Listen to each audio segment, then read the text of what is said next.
Chris Trapper, my friend, welcome to Live Inspired with John O'Leary.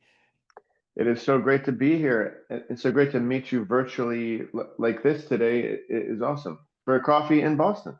We're having coffee right now in Boston. We're going to party a Yes. little bit later on tonight. We'll make some Yes. music. We'll fill up a venue. For those who somehow may not have heard my long-winded introduction, if you were forced to introduce yourself, how do you introduce yourself these days?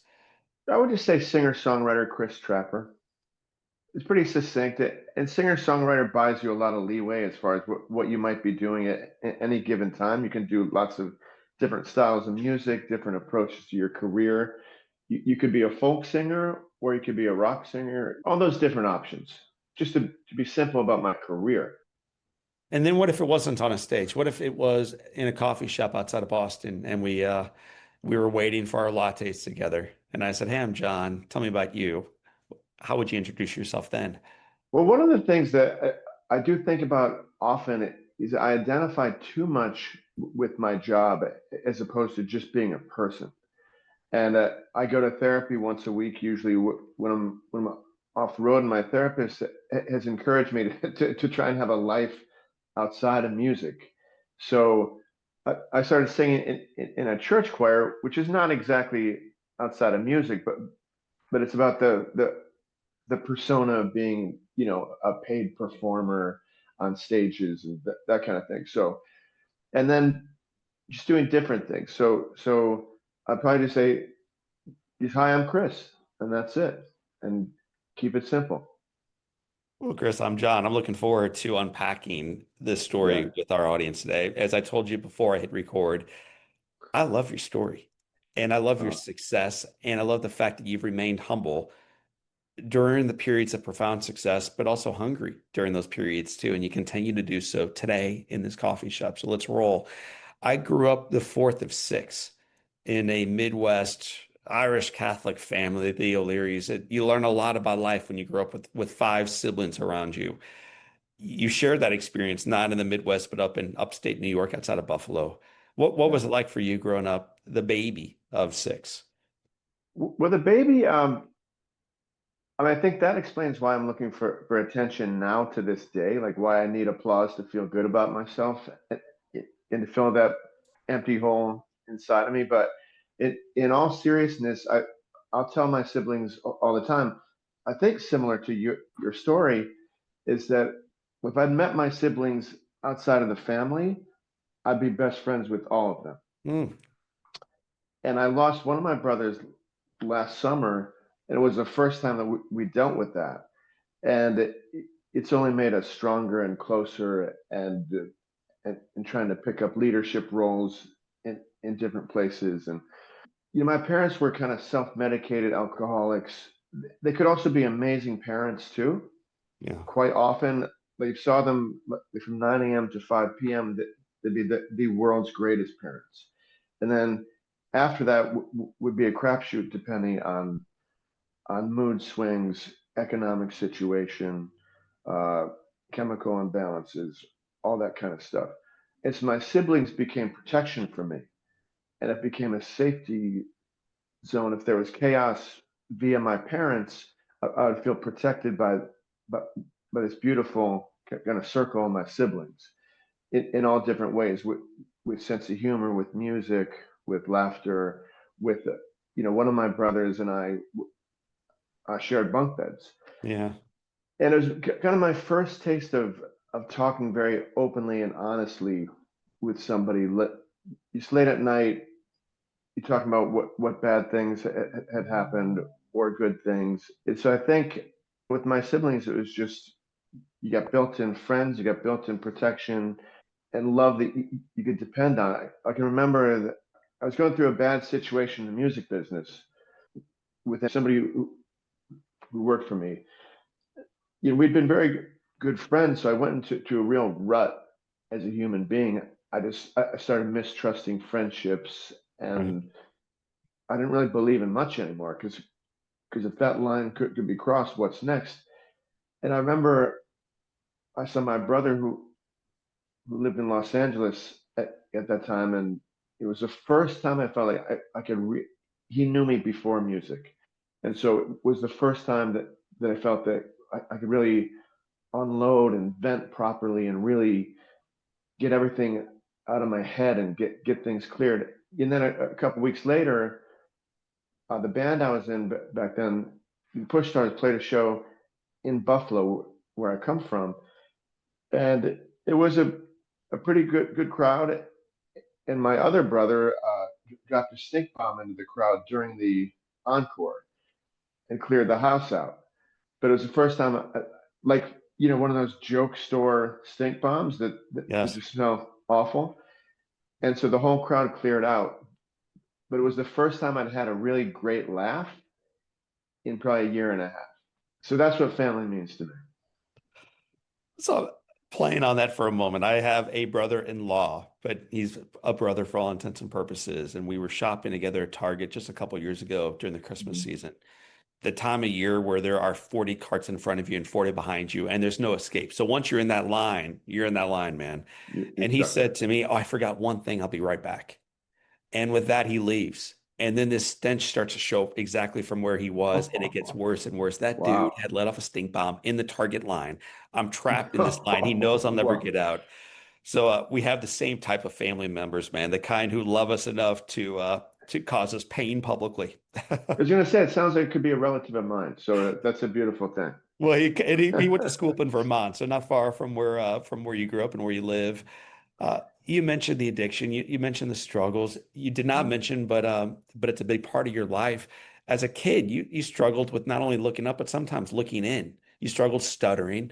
How Yeah. did stuttering as a kid impact you? How were you impacted by it? And then how did that turn you eventually to music? It's funny. I kind of feel like feel silly talking about my struggles with you because you went through such an intense experience. But you set that aside and you say that stuttering for me as a kid, it showed up. I don't even remember when. Maybe I was 8 or 9, and I remember that I was trying out for a play in sixth grade. I was asked to read on stage, and I couldn't get one word out. And it was the first time I'd had this awful experience, and for me, it was a nightmare. But Yeah, totally honestly, like being afraid to talk constantly. I couldn't ask girls out. I think music became a way for me to meet people because it was something that filled my identity and made me feel bigger than myself, and where I can remember I would literally bring my guitar on first dates with girls back in the old days, just because, just in case, like this thing pops open. Um, but I just remember, like, there's one time my mom, since I said something bad about her, I'll say something great about, not bad in a judgmental sense, but just in a vulnerability sense. But she could also be so amazing that there was a teacher who called on me, I think in 10th grade maybe. He asked me to read something in front of the class. And I couldn't get words out. And he yelled at me in front of the whole class, which at that age is the biggest nightmare. So that's the thing. the whole class started laughing. I just remember feeling so humiliated, like I never survived that.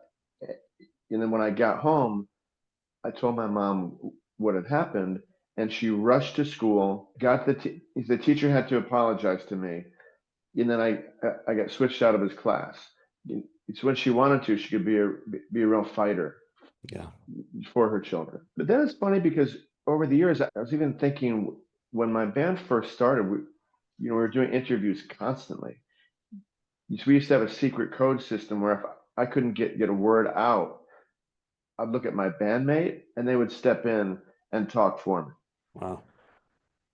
So we had a song in a film, There's Something About Mary, which was the first time we had a song in a big movie, right when we were doing interviews all the time. And the M sound, for whatever reason, I couldn't say it. So every time, which that question was being offered up to us constantly, immediately my bandmate would have to step in and take over for me. Yeah. But then over the years, once I became a solo artist, I started talking on stage and loving it. Hmm. And so now I'd say about 1/3 of my show is kind of stand-up comedy, storytelling kind of a thing. and that's my favorite part of the show, more than playing music now. And I think it's because of the stuttering that I learned to talk in a different way. And I learned to kind of, I don't know why, but I don't know what happens, but when I talk on stage, I feel like there's some kind of power to it. And so any given night on stage in front of 100 to 2,000 people in that range. And, I've talked opening arena shows before in front of people. So if you had told like my high school person, kid self, that would happen, I would have completely never believed it. I'd have Mm, been like, no freaking, because back then, if I saw questions going around the room through class, and he saw my name coming up, I'd immediately run to the nurse's office and say, yeah, I'm not feeling good today. I want to save the humiliation. So that's how it felt, and it really doesn't bother me now anymore. I still have it, but I just at a certain point, I kind of shifted how I looked at it from something I was ashamed of, because there's a certain point that that somebody who worked for me said, you want to put that in your bio for the band. yeah. Like back in the band years when everything's supposed to look kind of cool and hip and that kind of stuff. And I said, yeah, throw it in there, just in case you can help somebody younger who's going to be, because at that point I didn't care anymore if people Right. made fun of me or thought I was crazy. And I think that was the fear all the time, is people thinking I'm crazy or can't talk or I'm stupid or all that stuff. Anyway, that's a long answer to a It's a short great question, answer, but and it shines a lot of light on who you are today and who you were then. I told you before I hit record that I over prepare for these types of interviews. So I'm going through not only stuff you've talked about a couple weeks ago, but stuff you talked about a couple decades ago. And one of good. those rabbit trails brought me into like an MTV type video series where you were being Hmm. interviewed by teenagers. And dude, you were this good looking late 20-year-old rock star, man. Like, I you don't had the believe it. look and the sound, but you started talking to them about stuttering. And these are kids interviewing you, and they laughed because they kind of thought you were joking. And you sweetly said to them, it is funny, but it also hurt. And it was this way of empathizing with their awkwardness because they're kids, but also Hmm. making sure the kids who are watching this who are thinking, is my life worth living? And then they bump into an interview like this and they realize, well, shoot, if that guy, that rock star can get over this, maybe there's hope for me too. And I thought that it was a very telling thing to see a man who is on top of the world respect kids who are interviewing him and missing what he's really saying to them. Yeah. Well, thanks for saying that. I mean, I think that it's funny because I think some of the attitudes have shifted as far as th that issue. Because I went to speak to a stuttering support group maybe a decade ago. It was all young kids, and I was there basically to be the light under the door. That it's not so bad. And afterwards, I talked to the kids, and they were totally empowered to speak in front of the class, Right. regardless. And one kid said to me, "If anybody picks on me, that they get kicked out of the school." And so I was just thinking that in my days, if anybody picked on me, that'd be like hero for the day. It's That's it. so so We that went to the same attitude. school, 8 states Yeah, away, but we went to the same school, man. yeah. So the Uh, attitudes that I think have shifted in certain aspects. and most of those shifts are very positive. So Yeah. let's talk about some of their positive things. U2 was a band that I saw at a stadium called Bush. It Mhm. was my very first concert. Yeah. So I forget the That's a good exact one. year, man, but either eighth grade or freshman year in high school, sister took me downtown. It was awesome. It kind of ignited within me this love of music, watching YouTube Yeah. jam in front of 60,000. It was awesome. Hmm. What was your first real concert? And when was the first time you recognized in a concert or listening to a radio, like, dude, I think I might be able to do that. That's a great question. My first concert ever was my dad brought me to see Buddy Rich, who's a famous jazz drummer. And I think I was a little kid at that time. And I remember thinking that this isn't what the kids at school are listening to. But I Right. just remember that my dad thought it was cool, and I thought he was cool. And so I thought it was cool. You know what I mean? it's funny because I never really, I never really believed that I could make a living from music. So that was a whole process of years and years and years of finding people. And so I think that my two main bandmates from the band that I signed a record deal with, the Push Stars, I think that that experience was the first time I started because we kind of formed accidentally. We were just a Yeah. few friends, and there was a whole process. But we accidentally got thrust into a career, making a living at it. Even though we'd been trying to, but just never believed that it could happen. But then gradually things things have happened. So I remember I was obsessed with Simon and Garfunkel, and that was the only artist that I ever learned to cover their songs. And so I can still play them to this day, almost verbatim. And it's the only I'm going to artist that ask you, ever. it's hard to pick a favorite, but if forced, Hmm. this is your swan song. What would be the song from Simon and Garfunkel that you would close the concert with if you had to pick just one? I think my favorite overall is Kathy's song, which I think that Paul Simon sang it solo. It wasn't a big hit, but it's on their greatest hits. You know what I Yeah. mean? So it's a well-known song, but not one of their like radio pop tunes. But it was just a beautiful song, finger picking. So I always loved that one. Capitol Records comes calling. This is 1999. You sign. Your life begins to change in mighty ways. Capitol Records is about as big as it gets. What was that like for a kid who stuttered for many years, who struggled for many years, who grew up in an addictive household for many years, recognizing the work that he's put into music is beginning to pay off?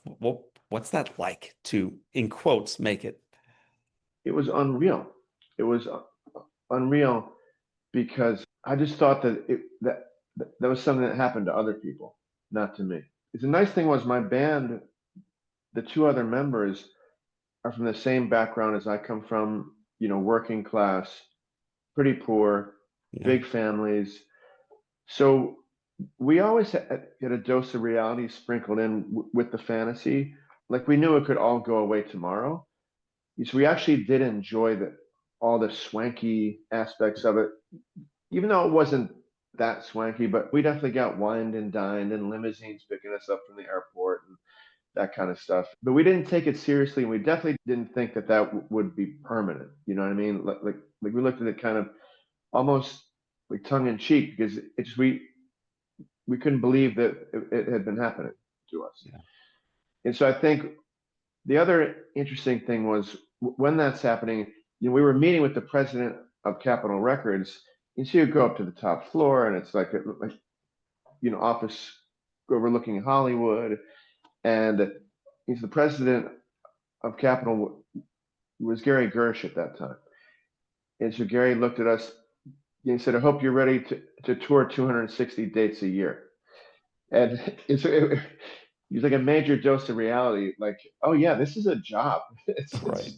It's not just a corporate credit card at bars and restaurants and stuff. It's going to become real. So, so then the work began at that time. Uh, So when he said, I hope you're ready to tour 260 days a year, were you at all prepared for the amount of work that would be required to perform at this level?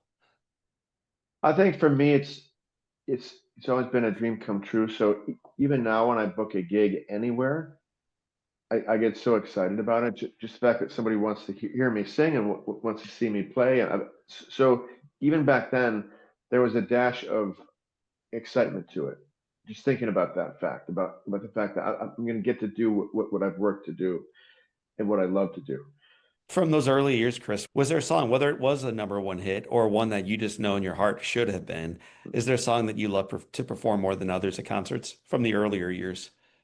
I have a song that we put on a record in 2004 called "Keg on My Coffin." There's actually, it's my mom actually kind of dropped that title for a song.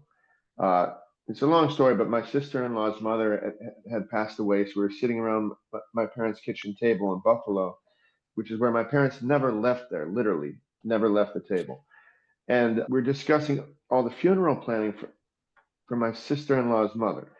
And my mom just looked at me at one point and she just said, should Christopher, when I die, just put the keg on my coffin?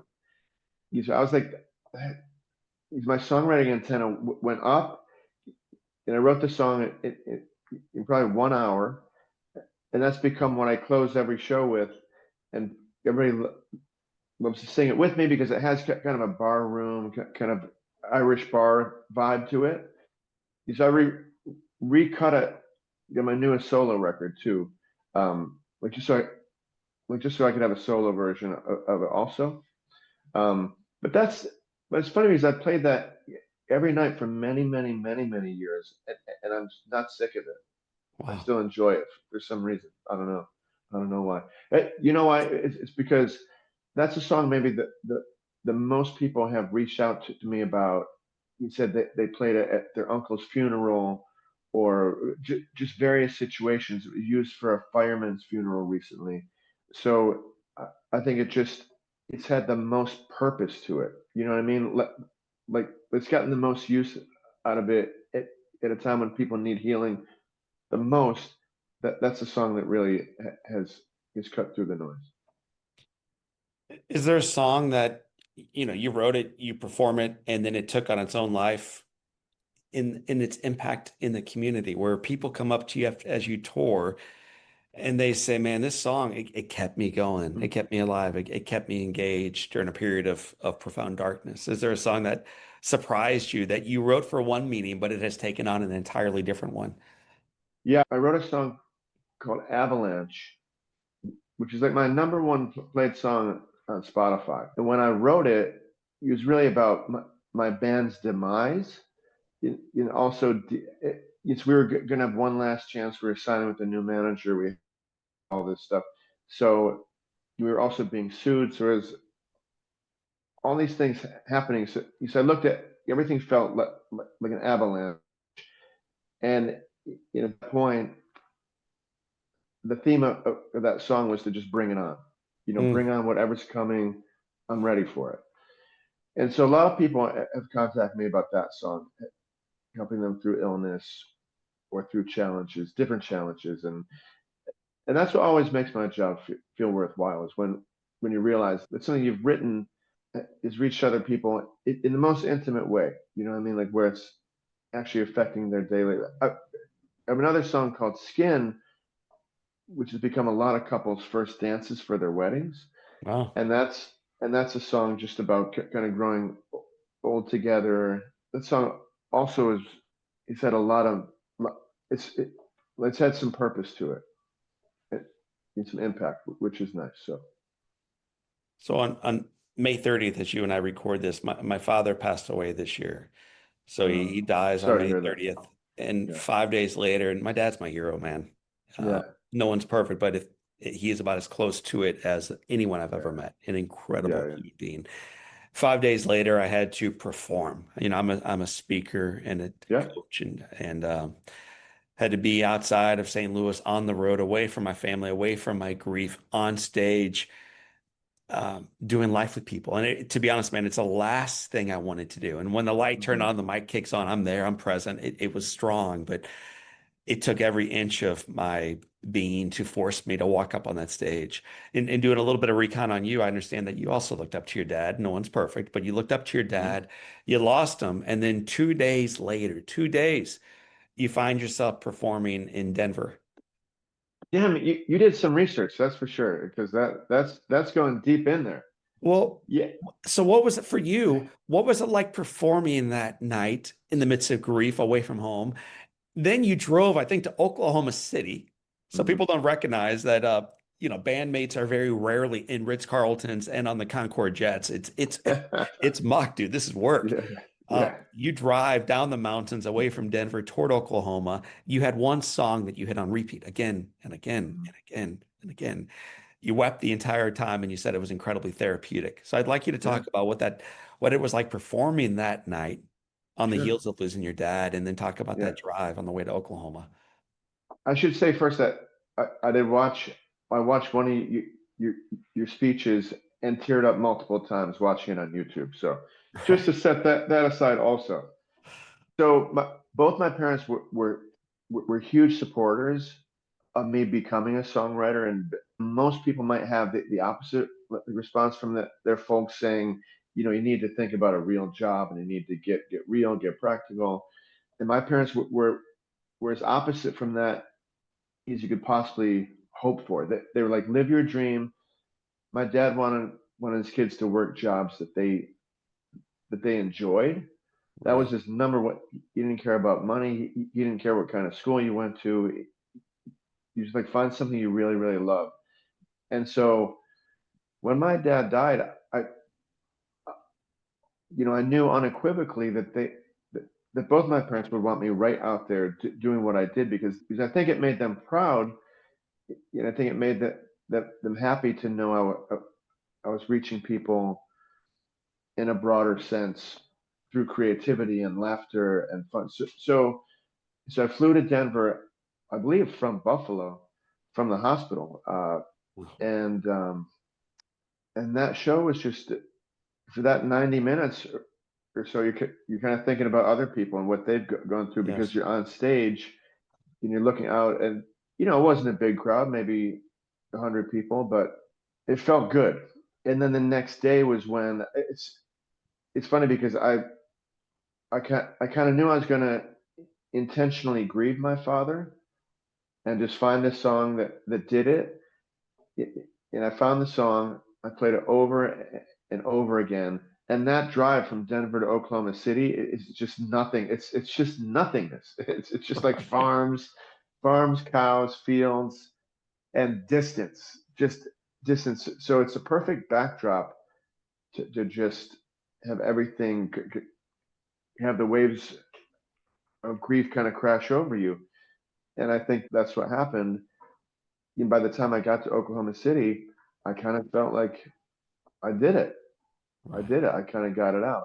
So I think you never get over it, and it's always a part of you. And so I still lift with my phone. I'm thinking like, we need to call mom and dad, even though that they're both gone now. So, but I still have that impulse, that of kind of guilt. Yeah.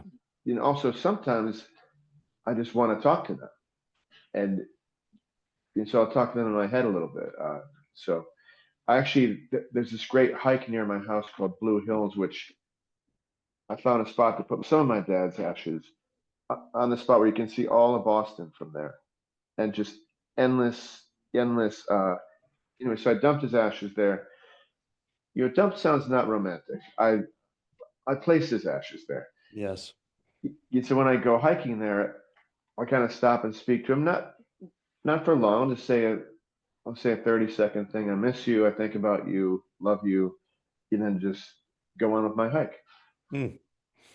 But I also saw that how important your dad was to you, and just so each of your family members stand up in the book launch lecture that you gave in St. Louis. Yes. Super cool. Super cool. Oh man, I'm glad you saw that one.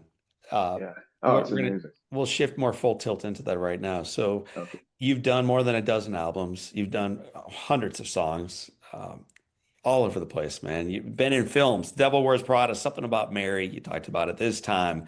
August Rush, Grammy nominated for that one. So you've had mighty success, and now you're about to experience that little bit of a buzz and ripple effect again from being in a film called Soul on Fire.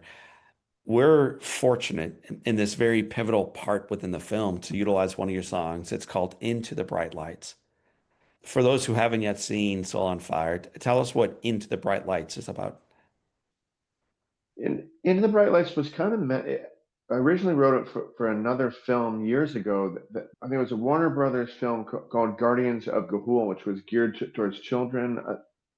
I think so. I wrote this song for that film, and it got rejected. But then the head of music at Warner Brothers called the next day, which was kind of above and beyond what they would usually do, executives in Yeah. the music business.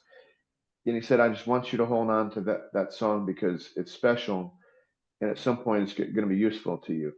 I've heard in Soul on Fire that it's used beautiful. I did see the movie without music in it, Yeah. without any effects, so I know that scene, and it's such an amazing scene. I can't imagine how you feel watching that scene. It must feel so unbelievable. So can I Or can I speak to that for a moment? Like, yes, please. you were saying that your dad is encouraging you to pursue your dreams, Yeah. and I'm trying to become more like your dad to my kids. So one Mm-hmm. of my kids, his name is Patrick, wants to play baseball. If he makes a team in high school, like we feel like that's a win, and now he wants to play college baseball. This is going to be a challenge and one that we are signing up for. So he and Yeah. I had an 8 hour car trip together this past weekend, 8 hours to the school, small little school, man, do not Mm-hmm. blink, where he may go next year. And then on the Yeah. way home, I'm like, Patrick, I got to take a little bit of time to prepare for these podcasts. One of them is with a gentleman named Chris Trapper. Can I just listen to some of these podcasts and conversations? And so he's all in.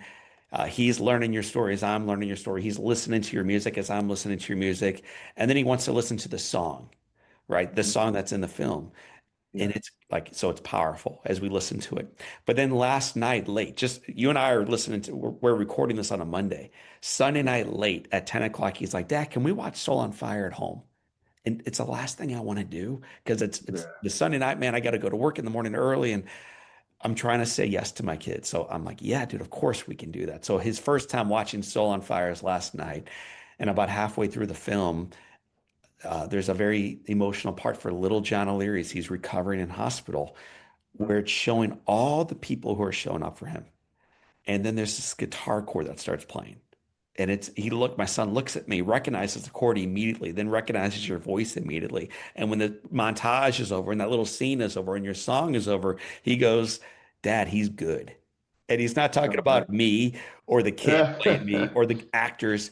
He meant like that song and that placement in your lyrics and the voice. Dad, he's good. Oh, So yeah, that scene is deeply emotional, but so are the words. So is the yeah. tonality of the song that plays on top of it.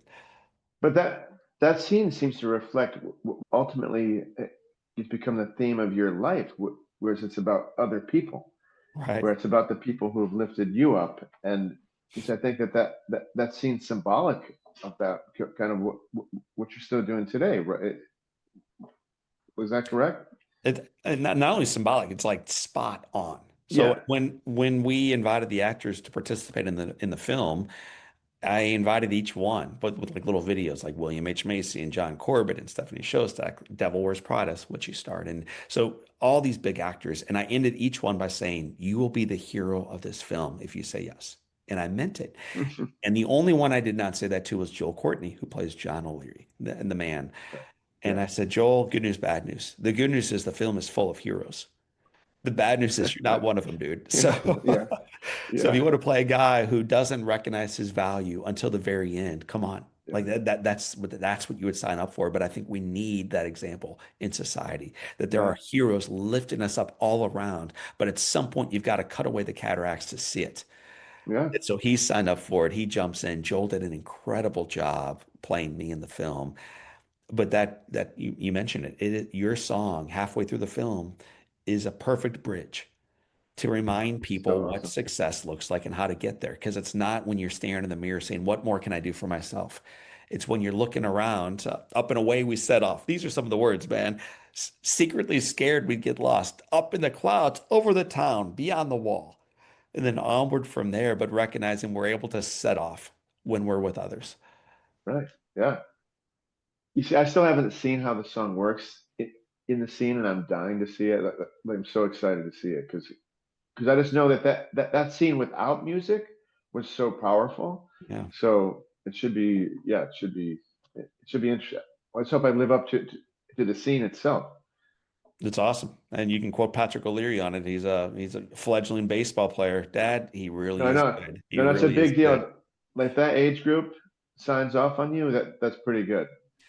In your mind, I mean, you've been doing this for a couple of years now. Yeah, When you just started a off, couple. you were the age of the folks listening to you, and now you are 30 years older than my son, who's still listening to you. What has kept you relevant as music has changed and technology has changed and people have changed? I think probably not worrying about being relevant keeps you relevant. You know what I mean? Just focusing on the task at hand. As far as songwriting goes, you're trying to write songs for other people's stories Right. or songs that can be the soundtracks for people's lives. And yeah, I think you do listen to what's happening culturally.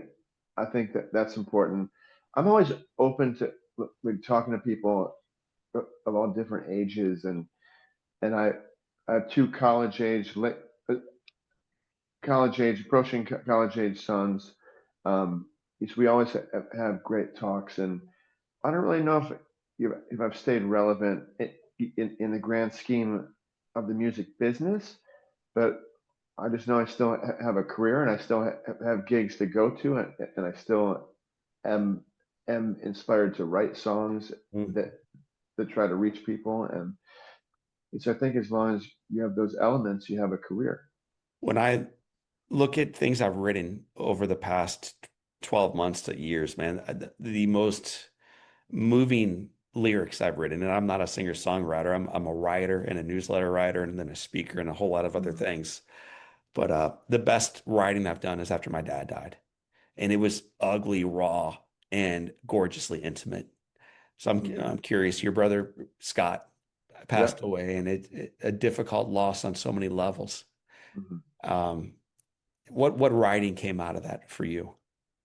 With Scott, it was a real process because he'd had some drug problems. He was my older brother by about 6 years, and so I had been trying to help him for maybe 2 decades at least, and he just had kind of opioid problem that didn't get better.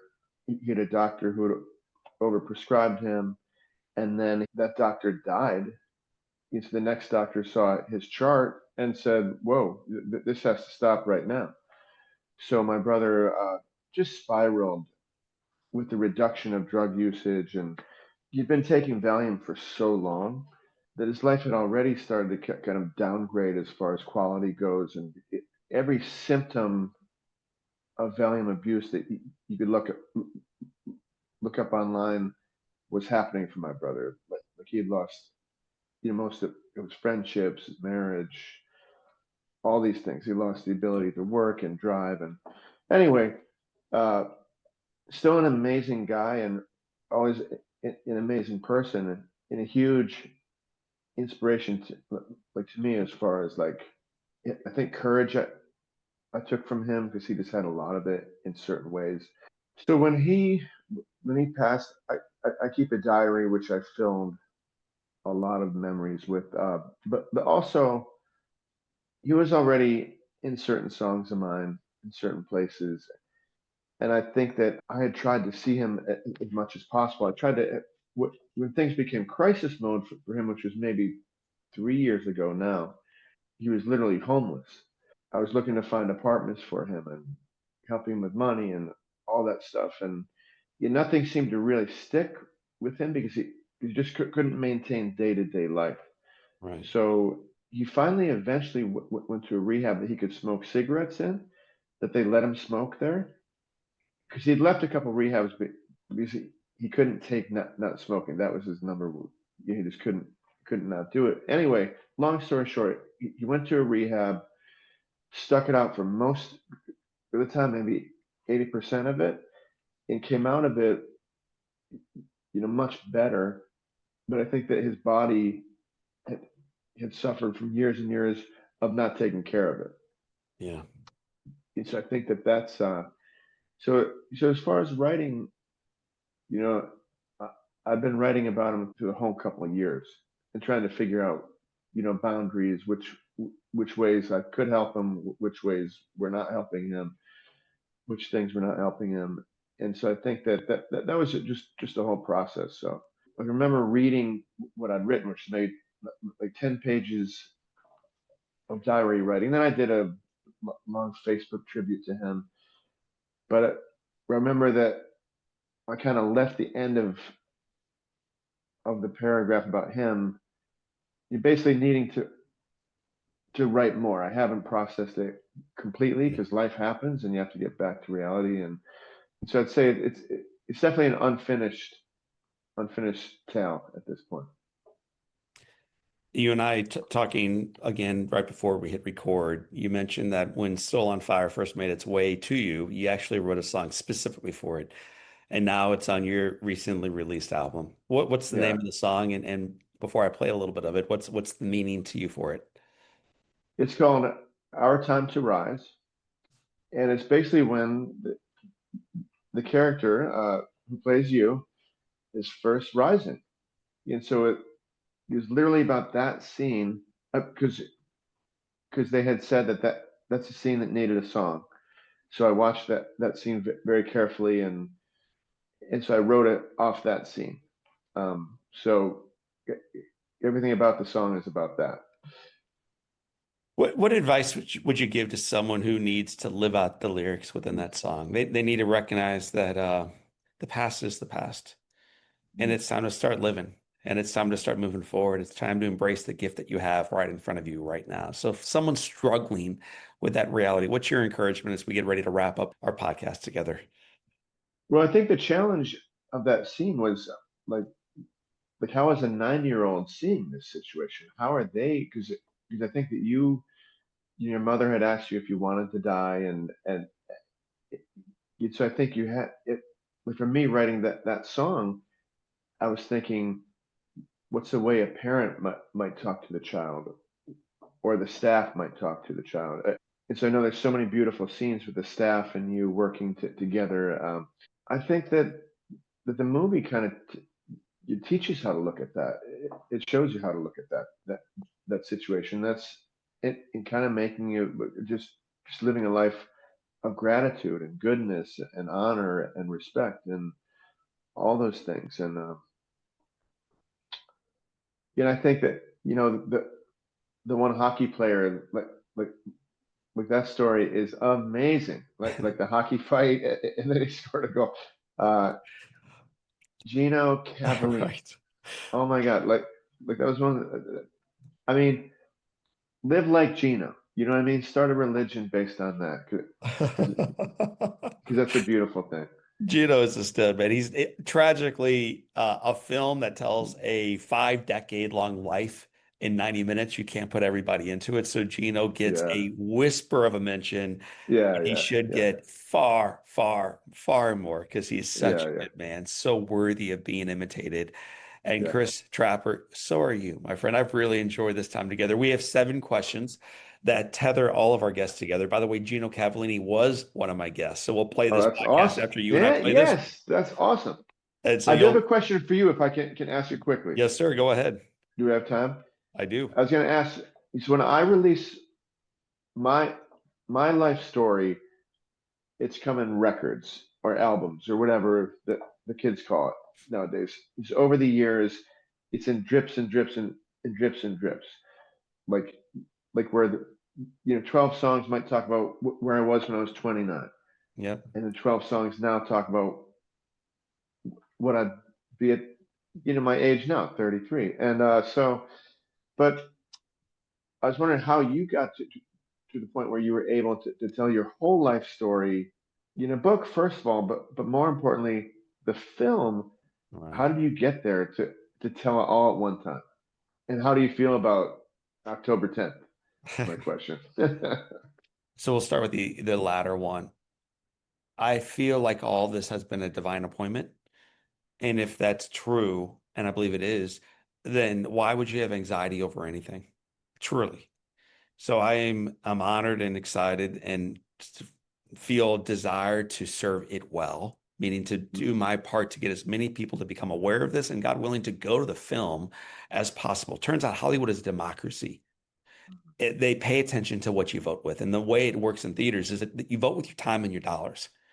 So if you want more Batman movies, vote like that. It's popular. But if you want more true stories of heroes showing up in life and loving the one in front of them, then vote with your time. Go to Soul on Fire and be changed by it. So that's Yeah, my hope. I really do hope October 10th theaters are packed and then yeah, afterwards they're packed.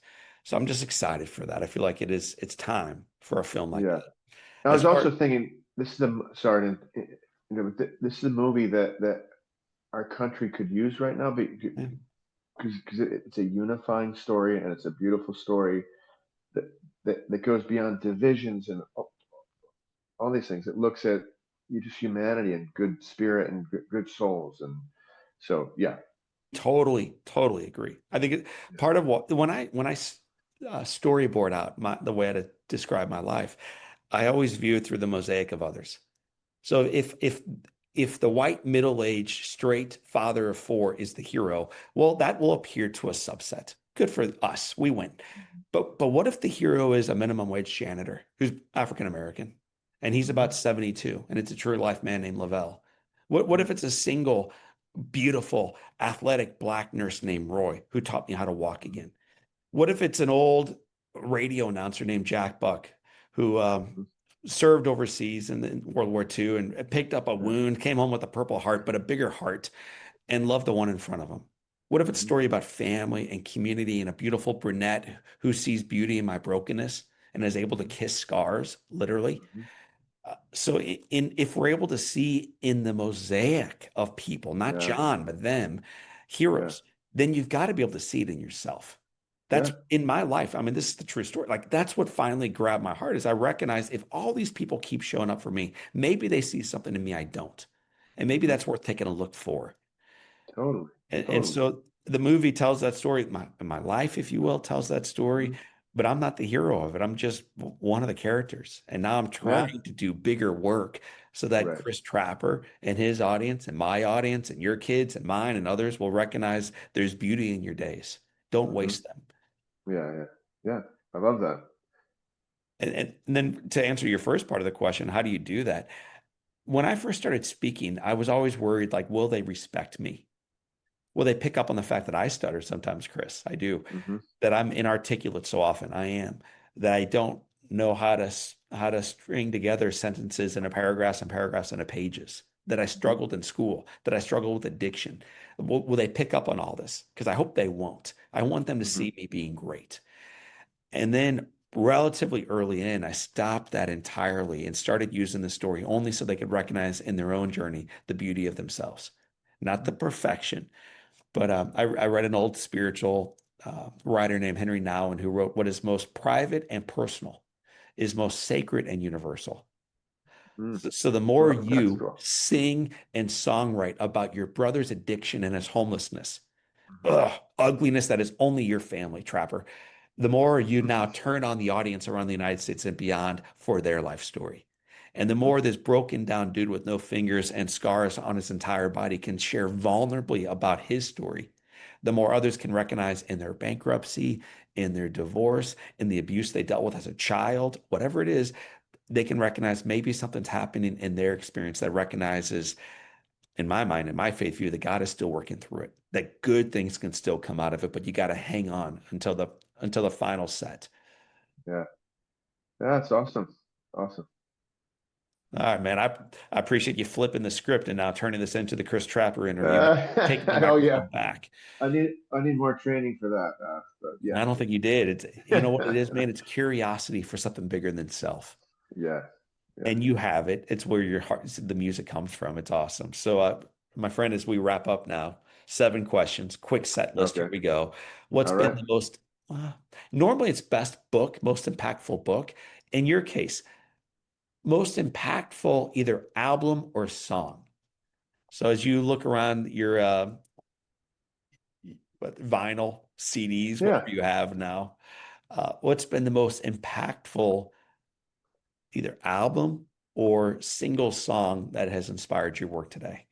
Yeah. I'd say the single song would be Sam Cooke's "A Change Is Gonna Come," All and right. I think that's a lot of people's go-to for that. But for me, it represents a lot of things. Yeah. What's one So positive characteristic or one trait that you possessed as a little boy growing up in Buffalo that you wish you exhibited as brilliantly today as a man in Boston? so good. That's such a good question. I mean, I think I'm still pretty similar to that kid. I think I was always very kind and gentle and kind to animals. Um, but the one, I used to climb trees all the time when I was a kid. I'd like to climb trees again. That's so it's not exactly a character trait, but it's something that I used to. You know what? I, I I know wish exactly what you mean. I wish I took more time to just be. And I'm Yeah. trying to do that now. Trying to just sit on my porch and kind of watch cars go by sometimes and just take a minute. Because as somebody when your time is booked a lot, that you sometimes forget to do that. So You remember as a kid, I was a big dreamer.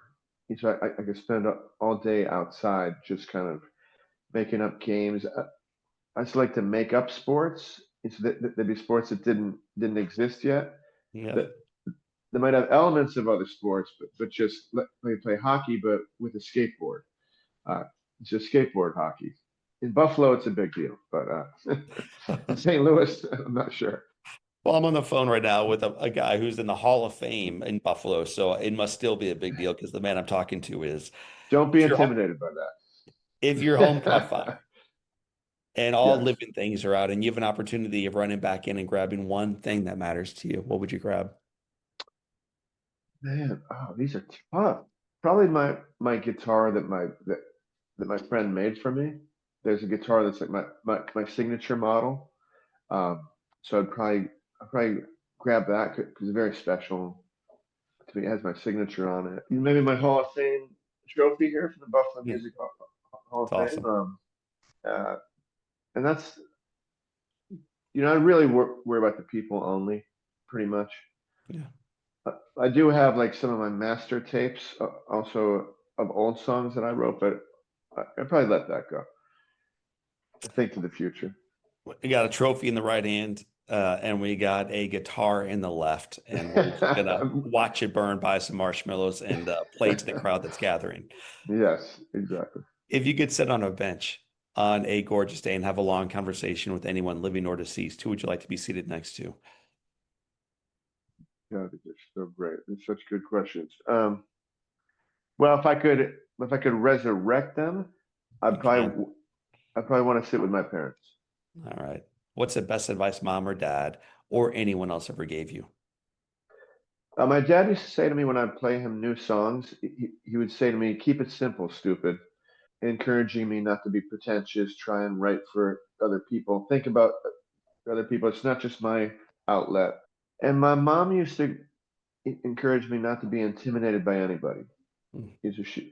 Regardless of wealth, stature, power, all the stuff. And she would always just you say you have all these things within you, so that don't worry about that stuff. Um, so I think that yeah, I'd love to chat with them only because I've thought of so many questions since they passed that I never asked them that I'm curious about. Yeah. I'm curious what my dad's favorite whiskey was. I'm curious. I'm curious if my mom had other loves in her life, but aside from my dad, just stuff like that. Yeah. What advice did you at age 20 need to receive? At age 20, I probably just dropped out of college. Even though I barely dropped out because I know you spent 9 years in college. I think I spent six, so I didn't match your record, but No one should. Trapper, some no, some records are meant not to be broken, brother. that's true. That's true. I would tell myself to not be pretentious. Don't take yourself too seriously, which I did then. I don't know. I don't really live with many regrets, honestly. I kind of think you always do the best you can when you can.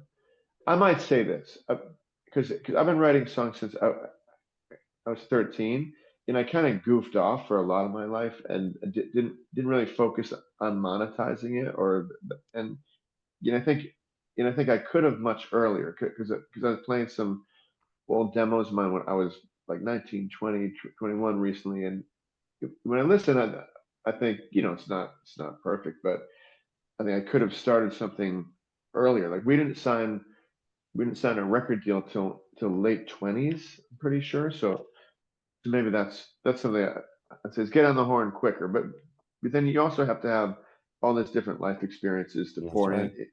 into your work. I think I definitely have improved as a singer since that point in time. Chris Trapper, it has been said that all great people can have their lives summed up in one sentence. How would you like yours to read? Smile and know I loved you till the end. And that's a line from the song that I'd reference Keg in My Coffin, which is my favorite one to play, and it's one that I feel not the most proud of, it's one that I feel that it's probably impacted the most people. Chris, I want to thank you for sharing that song and sharing part of your life, not only with us, but with your fans, man, for 3 decades. I want to thank you for loving your brother, your parents until the end. And I want to thank you for reminding us that this is a season to recognize the blessings that are in front of us and to begin living boldly now. It's an Hmm. awesome example, and we're grateful for you. And I'm so excited to have people see your story, and I'm really honored to be a part of it. Honestly, but but to me, it's the more I've known about it, the cooler it gets for me. I'm like, this is freaking awesome. So regardless of whether it does amazing right away or takes time to build, um, I think it's truly bringing something good to a world that needs it. Mm. And I think it can eclipse some of the negatives that are out there and make people feel good about what they have and what they can be as people. So I appreciate you taking time to talk to me very much. So My friends, you're listening to the interview with Chris Trapper, singer, songwriter, great human being, my friend. My name is John O'Leary, and today is your day. As Chris wrote, soar from the moonlight straight to the sunrise. This will be our time to free fall and nosedive and onward from there. So, family, friends, for this time and until next time, this is John O'Leary. Today is your day. What a gift. Live inspired.